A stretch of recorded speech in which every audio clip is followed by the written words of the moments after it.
Thank you. I'm very happy to be here today, and I know yesterday I had a short presentation because someone was stepping out, so I stepped in before Marco Rubio came on. But I want to show you some of our latest research we have done. So I've been speaking at this event before about how we've done the mapping of all the Chinese equipment in 31 countries across Europe, which operators, which countries are dependent of Chinese telecommunication infrastructure. And that mapping have had a huge impact on the regulations in Europe and while we're looking at these things. This morning I've just been to a presentation in the State Department here in the US and showed also some of the things I'm showing you to now. We just did lately, there's 10 countries which have an ambition of being a part of the European Union. We call them enlargement countries. That's the one you can see here. And we have just done a mapping of Chinese equipment in those countries. But actually, when you do these kind of mapping and you try to find other things, you sometimes find something you didn't expect to find. And you start digging into it. And I will also present you for that today. What's very important is that EU have this, what's called the 5G toolbox, which ensures that European countries are basically not using untrusted vendors in the 5G networks. It's a member state decision. All 27 countries have committed themselves to do these things. A lot of countries have implemented with success, and some countries are a little bit slow. One of the worst countries is actually Germany, which basically first were they dependent on Russian gas, and now they're dependent on Chinese telecommunication infrastructure. It's absurd, but it's just like history repeating itself. What's interesting also is that when we did the mapping of the 27 countries in Europe, we basically have seen a lot of stories coming into the media. A lot of them have been planted by public affairs, PR companies working for Huawei, and the Chinese government, trying to change the perception of what's going on. And the misinformation, which a lot of people talked about here, is huge. And on this subject, and when it comes to chips, it's even huger. But what we see actually is there is some countries that are afraid of putting sanction on Chinese telecommunication equipment because they say this will have a negative impact on our business with China. The reality is that all those countries which have put sanctions on Chinese telecommunication infrastructure, none of them have been hit anyhow at all. That's including UK, Denmark, Sweden, Norway, the Baltic countries. The list is long. So the reality is China threatened to regress on the different countries, but in the end of the day, they don't do it because they like to do business, and then they said, now we just lost one kind of business and let's continue it with the other businesses. So China is very good at threatening, but in reality, they're not delivering on the threats. And the interesting thing is the conditions in China for Western companies much worse than it is. In China, Huawei and ZTE have a market share of 98% of 5G equipment. Chinese vendors have better conditions in Europe, despite the sanctions, than European vendors or American vendors have in China. So we just talk about, people very often forget to talk about what is the conditions in China. In some countries, they distinguish between core and RAN. That's how you build the networks up. The antennas you have on one side, and then the networks was transported, and they put in different restrictions. Huawei have invented a story that you can distinguish between core and RAN. So if you get Chinese out of the core network, the network which connect the towers, the masts, then it will be safe. And that's totally bullshit, to be honest. But some countries actually is believing that story, but that's not the reality. So basically, when you do these kind of policies, you can do it in three ways. You can do it that voluntarily, that the operators say, it's probably not smart to build a fundamental digital society on Chinese telecommunication infrastructure. We've seen that in a number of countries where operators have said, yes, we bought Chinese equipment in the past, but we can see the China we have today is not the same China we had 10 years ago, so maybe it's a good idea to replace it. So they're smart, they do it. Some operators, they need to have a little bit help by the government, so then you make a transition process where the government says to them, we think you should do these things, and that's basically what we have seen in UK. Then the operators get a window to rip and replace the equipment, and they do it in that period. And then in other countries, you need to take the baseball bat and tell the operators, this is how we do it. Unfortunately, there are some operators which basically have a great love to China. Huawei is one, Deutsche Telekom is one of them, and Vodafone is another one. And unfortunately, that's a reality. When we did this mapping of these countries, which we have here, it's a numbers, 8 small countries and 2 big countries. The 2 big countries is Turkey and Ukraine. And that's the countries which are on the European Union's list of countries which have an ambition or in the process of maybe getting members. With deep respect for the Turkish, I don't believe they ever will be a member of the European Union. That's my personal opinion. They have different values, and it's a different country. And we have seen the challenge they have been giving Sweden to become a part of NATO, which is, in my eyes, totally absurd. In that way, yeah. Long story short. Ukraine is important because I think we all, hopefully all of us, support Ukraine and what's the fight against Russia and what they're doing. And there's no doubt about Ukraine have a lot of challenges. In this process, when we work with these things, we also see that these countries, which you want to be a part of the European Union, you have to be compliant to a lot of rules before you can become a member. So a lot of these countries is already now, and some of you is coming from these countries, working on being compliant to according to EU rules. It's a little bit like if you want to be a member of the club, you have to live up to these criteria. And we see that numbers of these countries have actually understood this regarding using Chinese equipment and are in the process of implementing rules, or they have operators who have basically made a decision not to use Chinese equipment and doing those things. And basically, we see that. On the top of that, we also see that EU have a lot of financial help to not only these enlargement countries, but also to Africa and Latin America, where we give aid and help. And basically, interesting part is that if you get subsidies for the European Union to build telecommunication infrastructure, then your infrastructure have to be compliant with the EU's 5G toolbox, basically meaning that you should not use non-trusted vendors in your networks.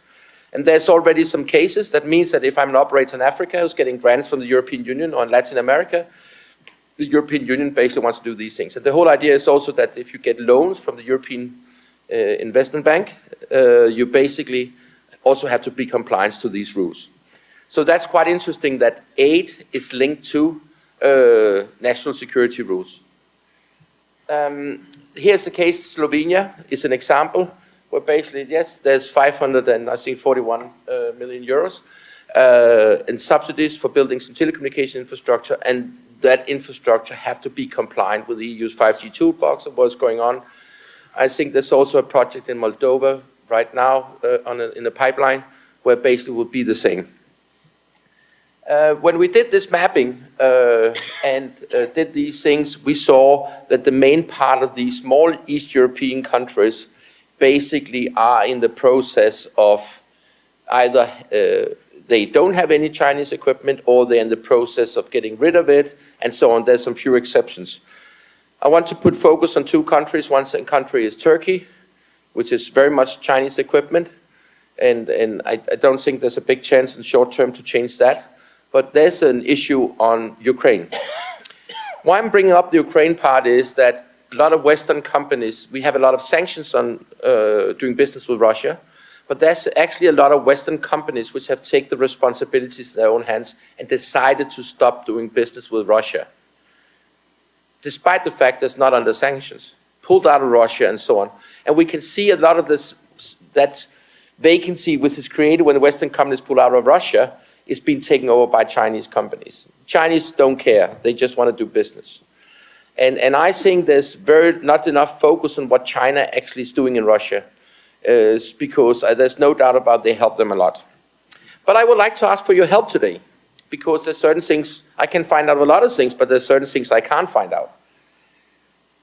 When we look at it, and look at these things, of these 10 countries, they represent less than 1% of the mobile subscribers in the European Union, if we add these 10 countries, and we take the small out, and then we are sitting back with Turkey and Ukraine. But what's interesting is that in the occupied parts of Ukraine, which is roughly 20% of the Ukrainian land, including Crimea, there's actually been established 5 new mobile operators. So what's happening is that the Russians basically occupied the territories, and the old mobile towers, mobile masts get disconnected from Ukrainian networks and get created new networks running on together with the Russians. So there's actually 5 operators, Russian operators on Ukrainian land operating today, serving all the people which is there. But it's even worse. The mapping we find out here is basically when it starts back in Crimea. That was created, this called Crim Telecom. So basically they created a Crimea. They basically took all the Ukrainian towers, masts, disconnected from Ukrainian networks, created a new local Ukrainian, Crimean Russian network, if you could say like that. It have its own operator codes, just like what any operators, an AT&T, a Verizon, or T-Mobile, or whatever. So then they came there. And this is described in Kiev Post and a lot of other places. This is an article from 2015, basically. When you have a mobile network, you also have some security issues. It's a part of the standard. You have what's called a lawful interception gateway, which basically means that if the police, security authorities want to do surveillance of a person, they have an interface to the network, which basically they put in information, this phone number we want to track, we want to know everything about this person. And this gateway basically puts, it's like an octopus, putting its arm into the networks and take all the information that is about that person. Let's say it was you. Basically, where are you now? Who are you sending text messages to? Who are you receiving text messages from? Who are you calling? Which website do you visit? All those information goes into the lawful interception gateway and back to the police and the authorities. These new Russian networks built in the occupied parts of Ukraine have Cisco as a big supplier of these security solutions, for instance. But in these networks, they have a solution called SORM from a Russian company, and that SORM solution is fully integrated with the Russian security authority, FSB.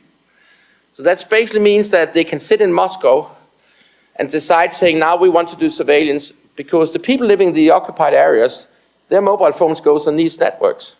And basically they can sit in Moscow and track them. But what's also happening if it's, let's say some Ukrainians gets into the occupied territories and they have not turned their phone off, then their phone will go and say, is the network here? Just like when you come to the US and you're roaming, it will try to get the network. When you get to the US, your operator will tell the US operator about you can roam on their network. But these networks is open. So what's happening if a Ukrainian phone comes under the network, they can see, oh, here's a phone. It's a Ukrainian phone, which is in our network. And let's imagine there was sitting, suddenly you see 10 Ukrainian phones in a forest in the occupied territories. It's probably not 10 Ukrainian going on a field trip to study the nature, you know?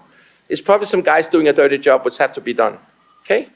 Then the Russians have this. So they use this not only to do surveillance of the Ukrainians, which moves into these areas, they also use it to do surveillance of the citizens, and the Russian military use these networks for communication.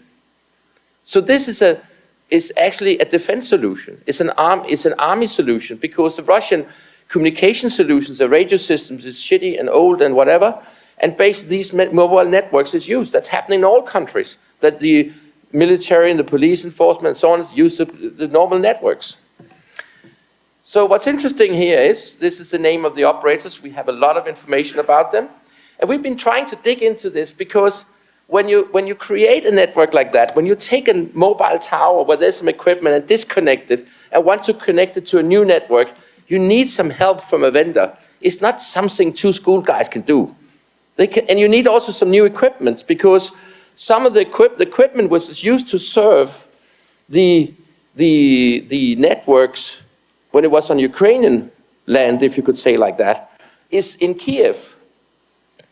But they cannot use that to serve it. So you need to connect it to something else. And you need help. We know that Ericsson and Nokia is not doing business there, that's for sure.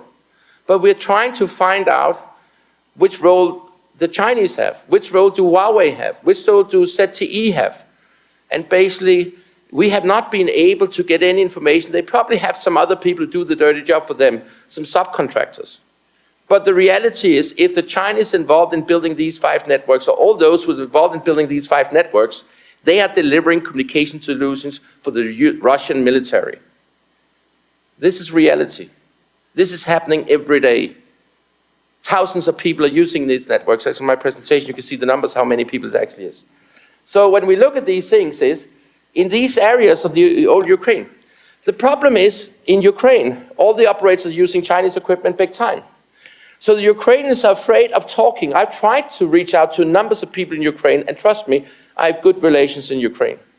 But because the Ukrainian operators are so dependent on Huawei and ZTE equipment, they don't want to talk about it. They don't want to step on the Chinese toes.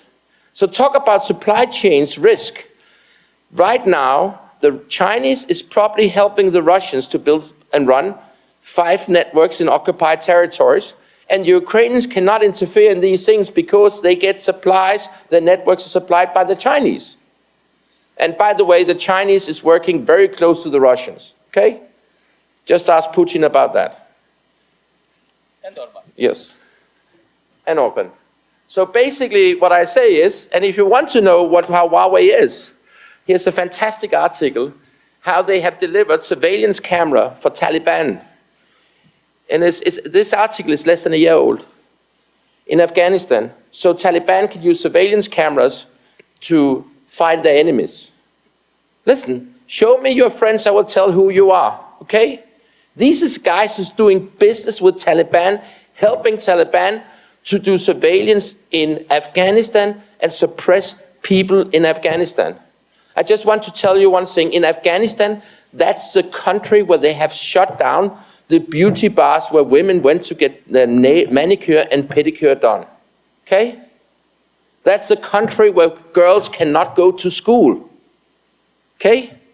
This is, sorry to say it, it's a way of looking at people which is so far away from where I was born and raised and the values I have. So let me say it very simple. We need to have focus on these things, and we are right now putting a lot of focus on who is building and running these networks in the occupied parts of Ukraine, because we need to find out who's behind this. And we need to get their names on the front of the newspaper, and we need to basically tell the world who's actually helping doing these things. Thank you.